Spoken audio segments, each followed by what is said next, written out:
الشیطان الرجیم بسم اللہ الرحمن الرحیم۔ زنا کا کفارہ تو یہ ہے کہ زنا ایک بہت بڑی نجاست ہے، یعنی قرآن مجید نے کہا ہے کہ زنا ایک ایسی نجاست ہے کہ جو نجاست ہوتی ہے نا، پیشاب ہے، پخانہ ہے، اس کو پانی پاک کر سکتا ہے، لیکن جو زنا کی نجاست ہے نا، اس کو دنیا کا پانی پاک نہیں کر سکتا۔ لہٰذا یہ ایسی نجاست ہے کہ جس پر اللہ کی طرف سے بہت بڑا عذاب اور بہت بڑا گناہانِ کبیرہ ہے۔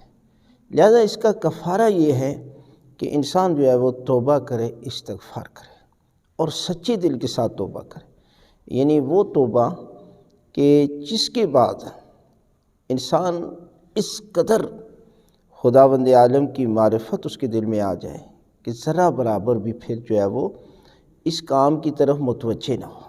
جس طرح کہتے ہیں کہ ایک عابد تھا، عبادت گزار بندہ تھا، تو کہتے ہیں کہ وہ ایک دن شیطان نے اسے گمراہ کیا اور اسے کہا کہ اگر تو یہ گناہ کر کے آئے، زنا کر کے آئے، تو اس کے بعد اس سے زیادہ عبادت کرے گا۔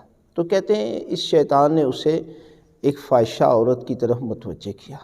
جب یہ عابد اس کے دروازے پر پہنچا تو کہتے ہیں کہ اس نے دیکھا کہ اللہ کا نیک بندہ میرے دروازے پر آ گیا، تو اس نے کہا کہ میں یہ گناہ کے ارادے کے لیے آیا۔ کہتے ہیں کہ یہ عورت فاحشہ تھی، اس قدر گناہ گار تھی، لیکن اس نے کہا بندہ خدا جس نے تجھے یہ مشورہ دیا ہے وہ تو شیطان ہے۔ تو کہتے ہیں اس کی زبان پر یہ الفاظ جاری ہوئے نا، تو پروردگار نے کہا کہ عزرائیل جاؤ اور جا کر اس عورت کی روح کو قبض کر لو اور اس کے دروازے پر لکھ دو حاضی مومنہ، مومنہ مر گئی کہ میرے ایک نیک بندے کو گناہ سے بچا لیا۔ دیکھیں یہ سچے دل سے اس کی توبہ تھی۔ لہذا انسان جب توبہ کرتا ہے تو گناہوں سے ایسے پاک ہو جاتا ہے کہ جیسے ابھی دنیا میں آئے۔